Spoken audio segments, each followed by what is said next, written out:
Good afternoon, everybody. Today we're going to study Psalm 120.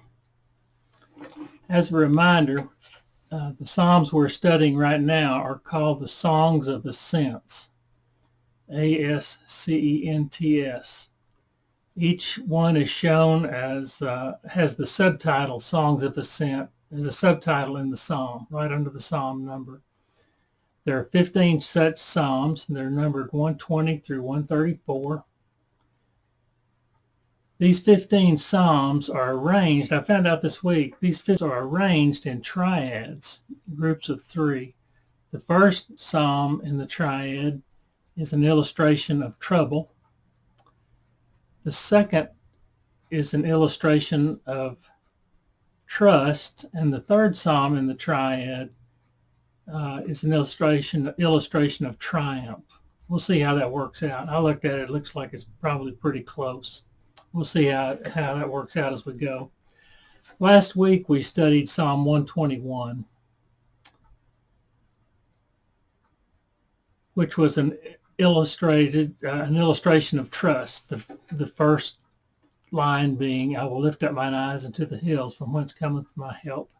It was an illustration of trust in God, and it's the first song. It was the second song in the first triad, which meant it should have been an illustration of trust, which it was. It's a praise psalm. And we also studied Psalm 130, which is an illustration of trust. When the psalmist felt separated from God because of sin, he reached out to God for mercy, knowing he would be forgiven. That was a psalm of lament. A lament psalms. All right, the Songs of Ascent, if you recall, were sung by Israelite pilgrims on their annual pilgrimage up to Jerusalem. Remember, I say up to Jerusalem because Jerusalem was built on some mountains, or I think, depending on your translation, sometimes it's called hills. Like in Psalm 121, it said, "I'll lift up mine eyes to the hills." People would say, "I'm going up to Jerusalem," because you're going up. You're ascending up the road to go onto the mountain to Jerusalem. Today we'll study Psalm 120, which is a psalm illustrating trouble. The psalm is a lament psalm. The psalmist is in distress. We're told in verse 1 that he's in distress because of his enemies, and he is crying out for deliverance from their lying lips and their deceitful tongues. We're told that in verse 2.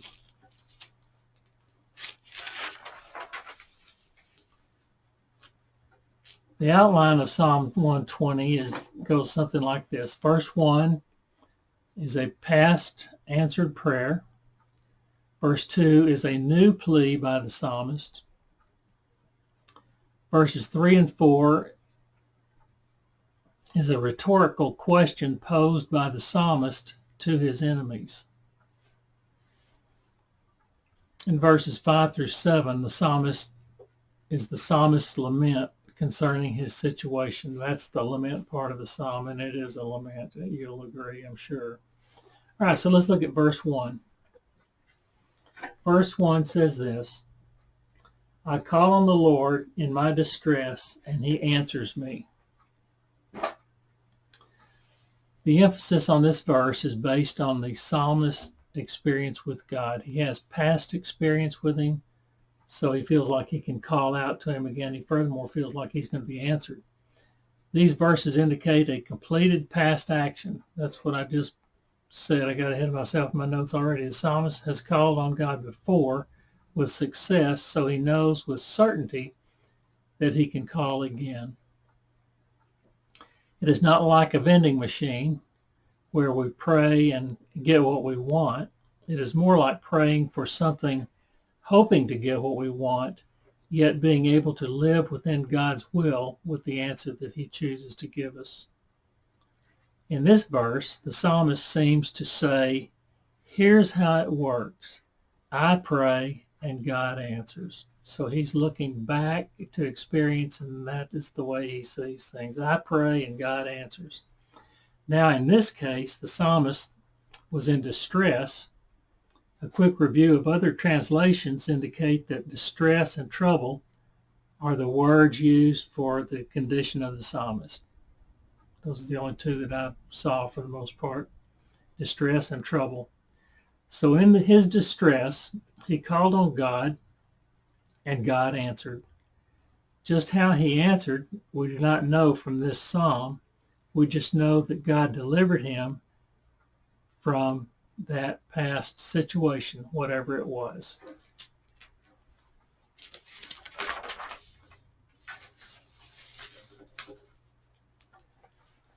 Ordinarily with lament psalms, I'm not too concerned with context because I like to put myself or create a situation where you can put yourself to make the psalm apply directly to me or to you.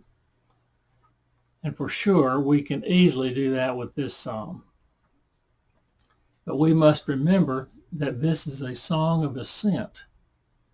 And the Israelites were singing to God for his deliverance, or they were singing for their as a result of their trust in him, or they were singing for their praise of him, or their triumph brought on by him, and so on. There are a number of reasons they could be singing. So if we can understand the context,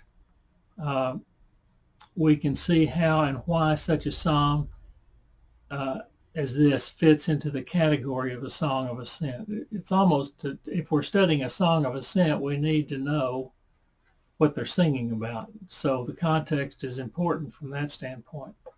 John Phillips feels strongly that this psalm has to do with King Hezekiah, and the setting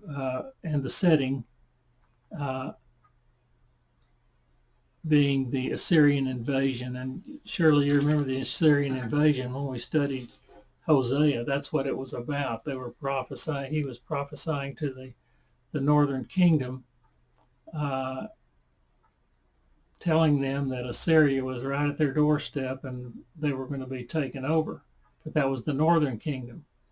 Hezekiah was king of the southern kingdom. So we're going to see how that fits into what John Phillips seems to think this is about. If this is so, then King Hezekiah had just had a remarkable experience with God answering his prayer. We're going to look at that. Assyria was conquering everybody in their path. They had conquered the northern kingdom and taken the captives, taken them captive. Now they were coming for the southern kingdom, Judah. Judah was surrounded and about to be taken, but God had other plans. Now, we've talked about this before, but it's a remarkable account of something that God did for Judah. They would not be taken by Assyria, but by Babylon some 100 years later. So the city is surrounded. And anybody doing a news report on this would say it's inevitable that Assyria will conquer Jerusalem tonight. It is that clear to the world looking on. But we know that Judah's not conquered until Babylon does it 100 years later. So let's just read on and see what happens. That might be that night the angel of the Lord killed 185,000 Assyrian soldiers without any battle at all. That's covered in 2 Kings 19, verse 35. When daylight came that night, when daylight came, dead bodies were everywhere. The Assyrian king left for home in utter defeat. When he got home, he got there only to be assassinated by his own sons. So things are not always what they seem. By the way, during all of this stuff that I just mentioned, Isaiah told King Hezekiah via a prophecy that he would die shortly. And King Hezekiah was distraught over that, and Isaiah was leaving, he didn't even get out of the complex. And God spoke to him again and said, go back and talk to King Hezekiah again. Tell him he's got 15 more years to live. And that's what he did. So Isaiah went back to King Hezekiah, told him that God has relented and he will now have 15 more years to live, which means he's going to live through this business with Assyria, which is just right around the corner. So yes, Hezekiah had a very positive experience with deliverance by God. All right, let's look at verse 2.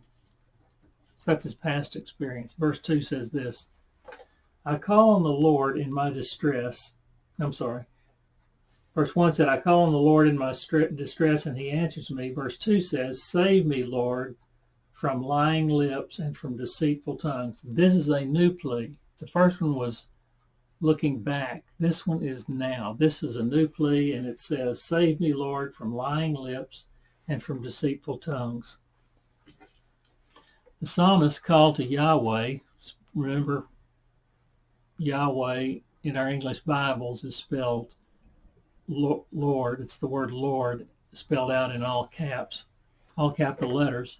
It's in verse 1, and he again calls to him again in verse 2. The nature of the current distress is deliverance from lying lips and deceitful tongues. How bad can that be?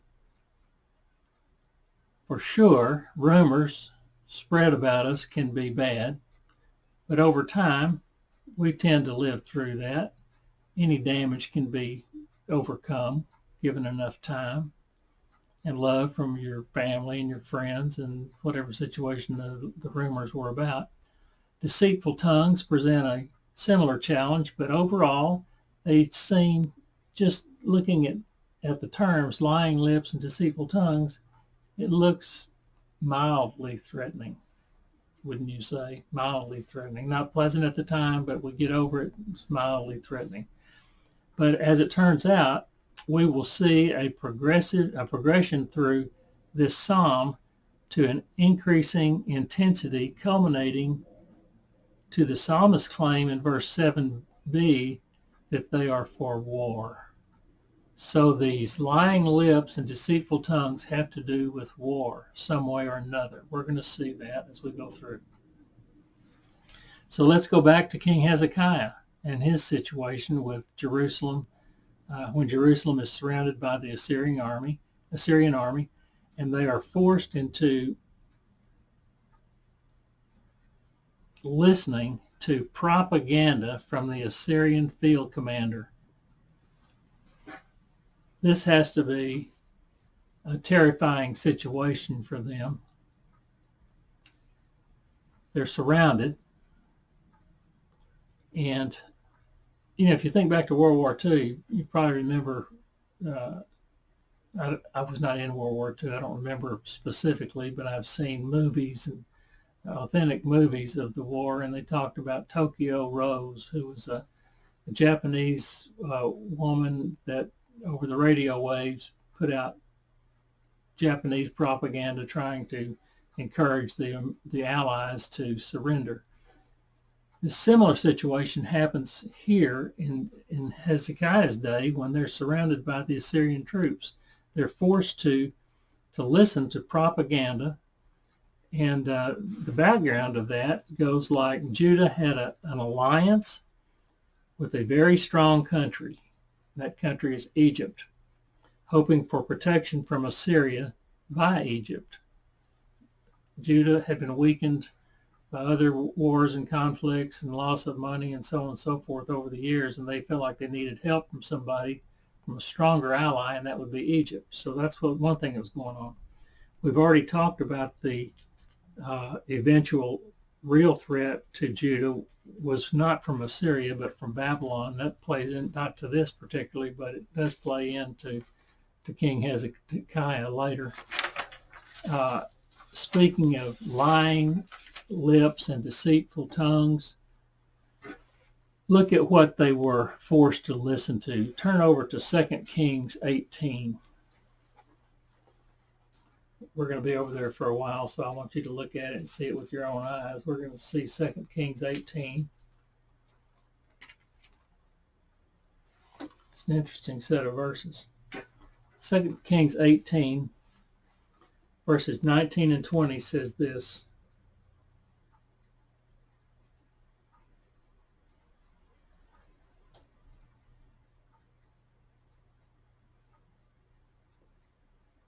Well, let me just say this is not that it's pertinent to this story, but it is pertinent to what the Songs of Ascent are about. Let me read 17.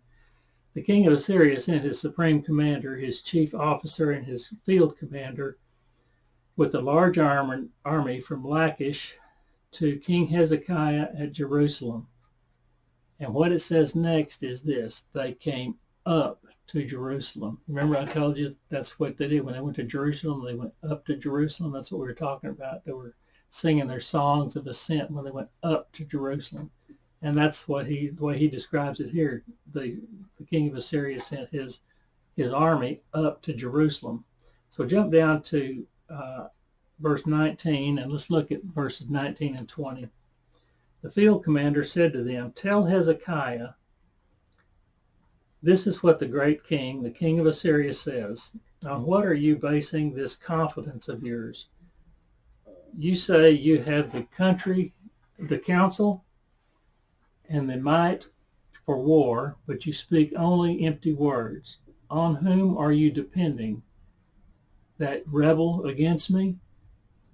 Look, I know you are depending on Egypt, that splintered reed of a staff which pierces the hand of anyone who leans on it. Such a Pharaoh, king of Egypt, to all who depend on him. Such is Pharaoh, king of Egypt, to all who depend on him." He's like a broken reed. He's just an inconvenience more than anything else. But verses, so that was an alliance. Let's see, verse 21. What does verse 21 says? Did I read that? Yeah, I did read that. So those verses indicate that they have an alliance with Egypt, and he's basically saying there is no support from Egypt. You've got them, you're counting on them, but you can't count on them. They are like a broken reed. When Egypt was needed, by the way, they were nowhere to be found. So that's part of the stuff if they had loudspeakers, bullhorns back in the days of King Hezekiah, these guys from Assyria would be out there with bullhorns spouting this stuff out. Look at verse 22, chapter 18, verse 22. Well, I know there's a verse 20. There it is. But if you say to me, we are depending on the Lord our God, isn't he the one whose high places and altars Hezekiah removed, saying to Judah and Jerusalem, you must worship before this altar in Jerusalem? He didn't remove, this is propaganda. He removed pagan altars. He didn't remove his own. So yes, this is the God we're counting on. But he removed pagan idols and pagan worship places. Look at verse 23. Verse 23 says, "Come now, make a bargain with my master, the king of Assyria. I will give you 2,000 horses if you can put riders on them." Really? You got a guy here that's got you surrounded. Said, if you will just surrender, I will give you 200 horses and you can put your fighting men on them. What would you think he's going to do? You think he's going to give you something? It's propaganda. Look at verses 28 to 32. Just wait to see what God does. 28 to 32 says this. Oh no, I'm getting a little ahead of myself. But look at verse 28 to 32. Then the commander stood and called out in Hebrew, "Hear the word of the great king, the king of Assyria. This is what the king says. Do not let Hezekiah deceive you. He cannot deliver you from my hand." Don't trust your own king. He can't do anything for you. Then it goes on to verse 30. Do not let Hezekiah persuade you to trust in the Lord when he says, the Lord will surely deliver us. This city will not be given into the hand of the king of Assyria. That is very prophetic because that's exactly what's going to happen. God is going to deliver them, and it's not going to be handed over to Assyria. But he says, don't let Hezekiah tell you to trust in God. How would you like for somebody to tell you that? Don't trust in God. Just swing over and come to it the way I'm explaining it to you. So okay, so that gets to we'll see what he's going to do after a while. But let's look at verse 3 of Psalm 120. We may be coming back to that. I don't know how soon, so I don't guess you need to hold your place just yet. All right, Psalm 120, verse 3. What will he do to you, and what more besides, you deceitful tongue? He will punish you. Yeah, just verse 3. What will he do to you, and what more besides, you deceitful tongue?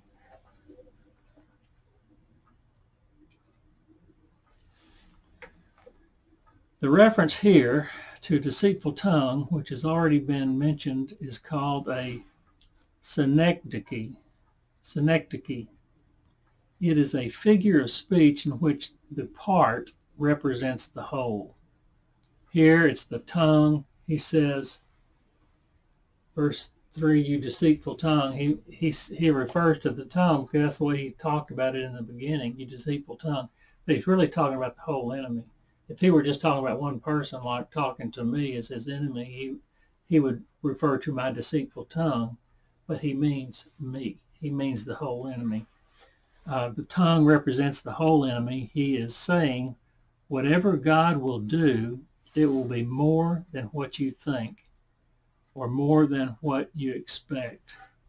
He wants to close the lying lips, but more than that, he wants to silence the deceitful tongue, which actually means the whole enemy, shut the whole enemy down.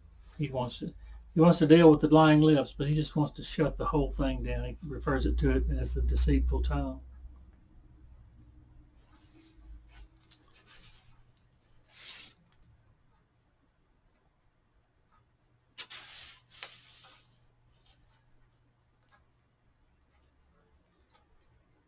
You know, I don't think I read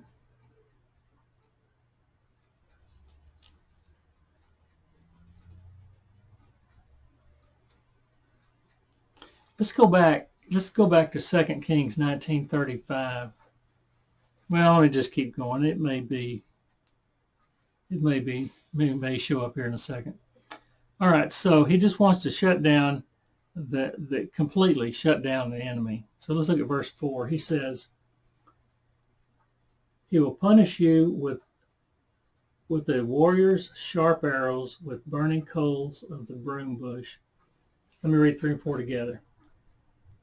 What will he do to you, and what more besides, you deceitful tongue? He will punish you with a warrior's sharp arrows, with burning coals of the broom bush. He used 2 examples here, which are used metaphorically to indicate that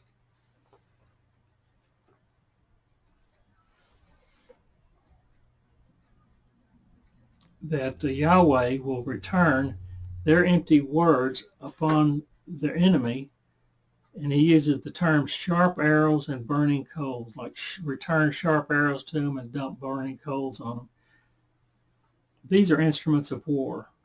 Look at Proverbs 26:18-19. This is really an interesting proverb. Proverbs 26, verse 18-19.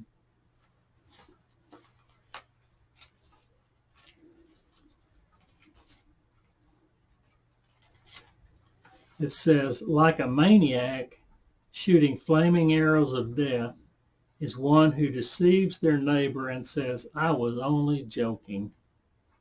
He's shooting flaming arrows at a guy and he said, I was just kidding. I went to, back in the days when I was working, a long time ago. We went to a seminar, and the man was talking about how to relate to people in the office, or just relate to people in general, not necessarily in the office, but just your friends, your neighbors, people you go to church with, wherever you are, things not to say.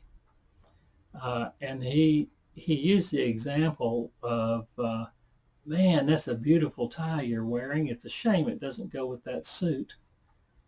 It's kind of a left-handed compliment. This guy in this proverb says, well, I've already lost it. He says, like a maniac,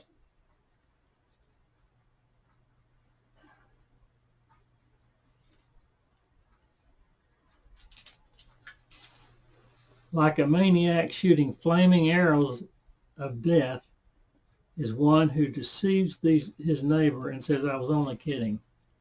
I didn't mean anything by it. I was shooting flame arrows at your house, but it was all in fun.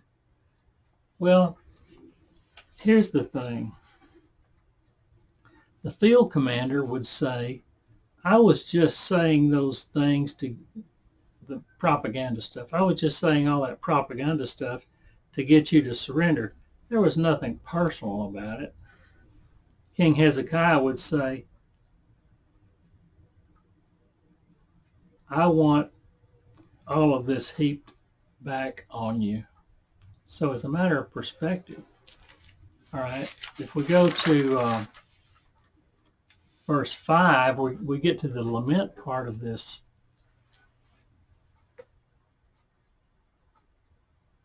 The lament part of this psalm. Let me read verse 5.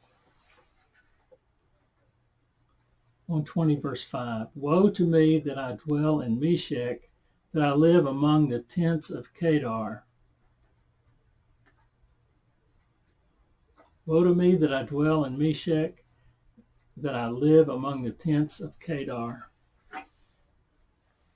Here we start to see that the distress which is caused by slaying lips and deceitful tongues is more than just rumors and innuendo. Here we start to see a proclivity towards war and violence. It's not just lying lips and deceitful tongues as rumors and innuendo. It is in a direction that has a proclivity towards war and violence. The psalmist compares his present circumstance to living in a foreign land, particularly a land with hostile people. That has to do with Meshech and Kedar, the tents of Kedar. The importance of where and who these people are is actually, it's not important who they actually are. It's intended for our purposes to be a place of isolation from his allies. We could think of them as metaphors for hostile people, where he's finds himself in a place of isolation from his allies, where his utter reliance on Yahweh for deliverance is something of a necessity.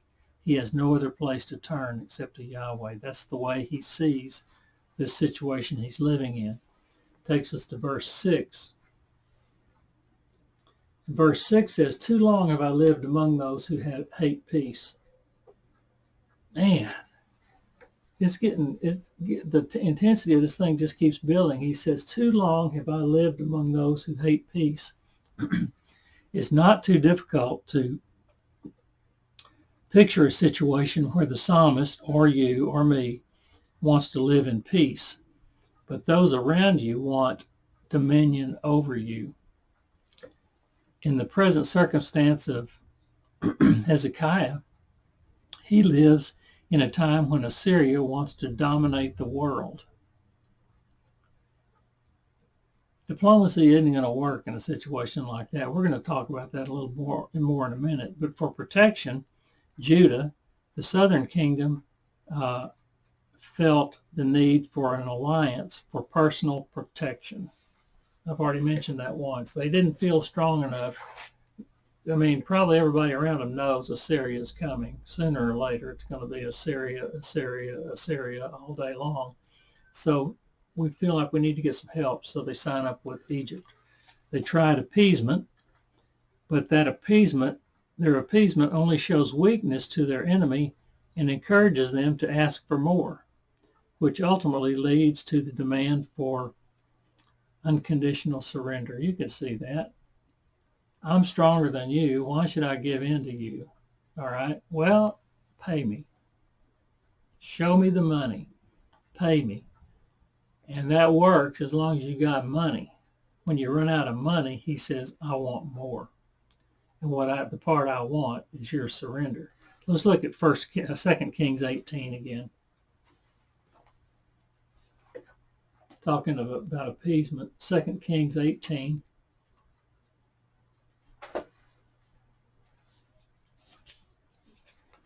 I want you to listen to what they went through here.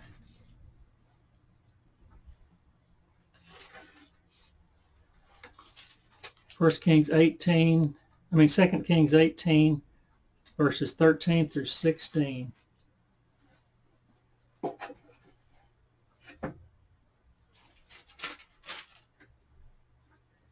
In the 14th year of King Hezekiah's reign, Sennacherib, that's the king of Assyria, attacked all fortified cities in Judah and captured them. So Hezekiah, king of Judah, sent this message to the king of Assyria at Lachish. I have done wrong. Withdraw from me, and I will pay whatever you demand of me. It's great. I'll just pay him and he'll go away. The king of Assyria exacted from Hezekiah, king of Judah, 300 talents of silver and 30 talents of gold. So Hezekiah gave him all the silver that was found in the temple of the Lord and in the treasuries of the royal palace. Sounds like all the money they got, doesn't it? All the gold they got.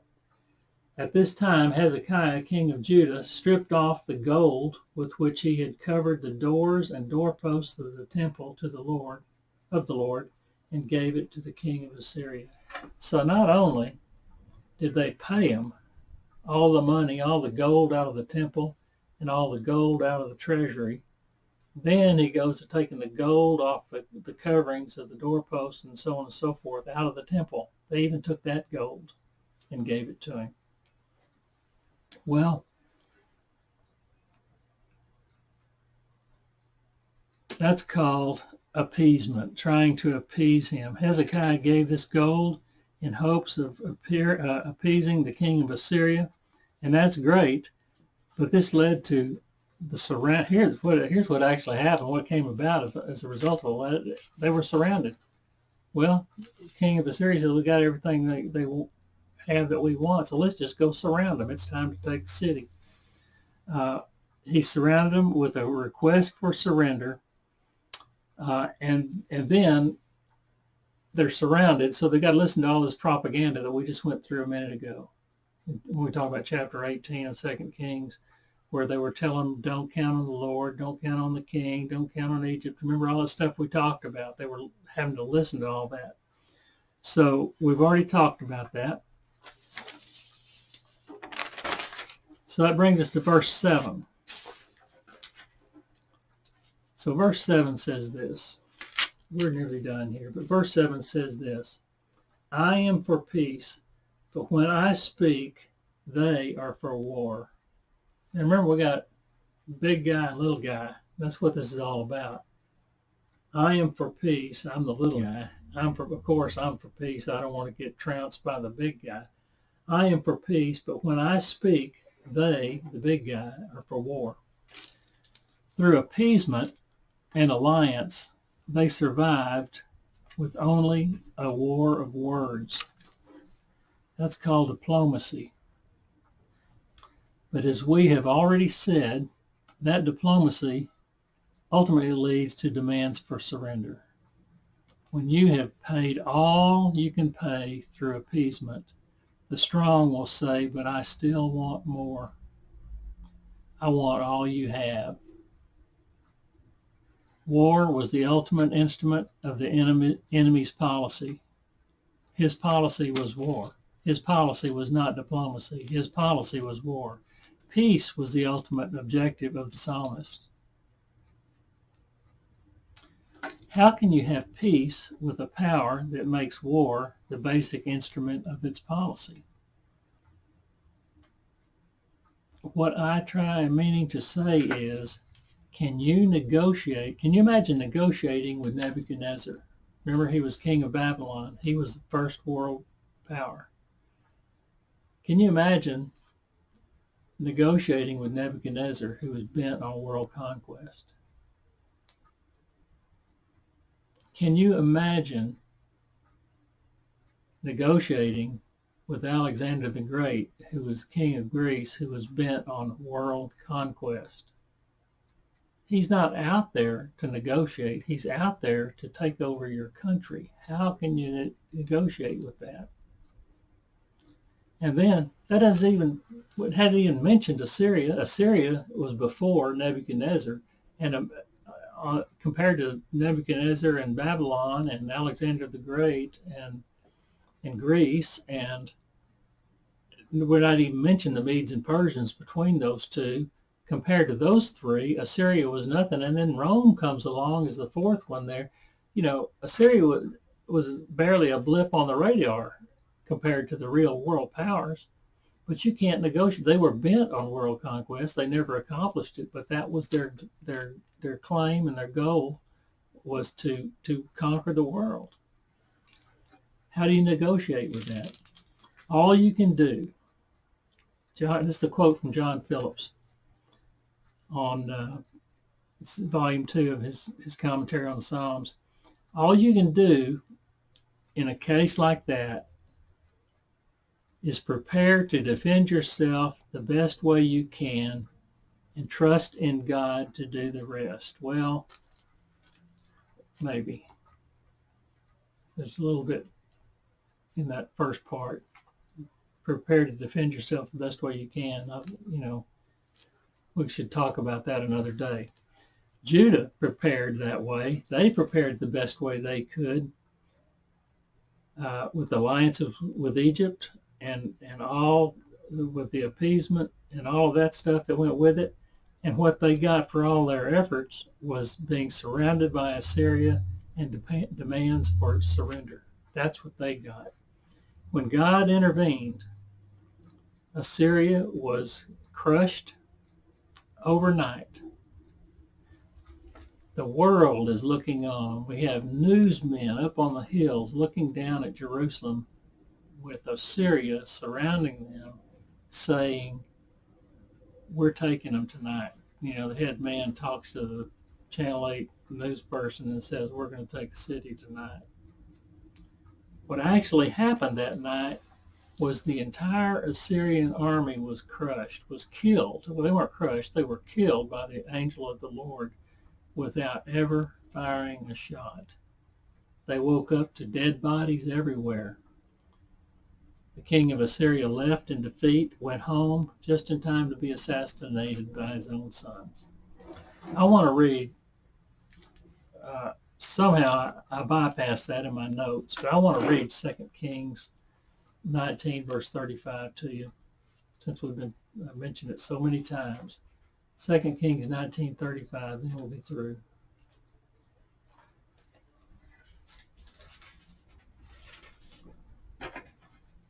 Starting with verse 35. That night the angel of the Lord went out and put to death 185,000 of the Assyrian camp. Now, I want to tell you that I have read about commentaries about this, and everybody, many want to figure out how he did it. Did he send a bubonic plague? Were they poisoned some way? Well, I don't see any of that. What I see is the Bible saying the angel of the Lord went out and killed 185,000 Assyrian soldiers. That's all I see. That's all I need to see. When the people got up the next morning, there were all the dead bodies. So Sennacherib, king of Assyria, broke camp and withdrew. He returned to Nineveh and stayed there. One day, while he was worshiping in the temple of his god, Nisroch, his sons Adramelech and Sharezer killed him with the sword, and they escaped to the land of Ararat, and so on and so forth. Uh, One of his other sons succeeded him as king. Now, I want to tell you, that is the reason that this psalm is sung. I mean, if John Phillips is right, you know, what he says certainly fits as a context for Psalm 120. But what is important is that it could fit, and it could be the one. But the point is, there was something like that. It was built around war. It was built around deliverance. And the people, even though there's a big lament in this psalm, there is a big element of trust also. And that's what they sing about. They sing about the deliverance that they felt from God as they went up to Jerusalem, singing a song of ascents. All right. Thank you for listening. That's all I have for you tonight. Thanks.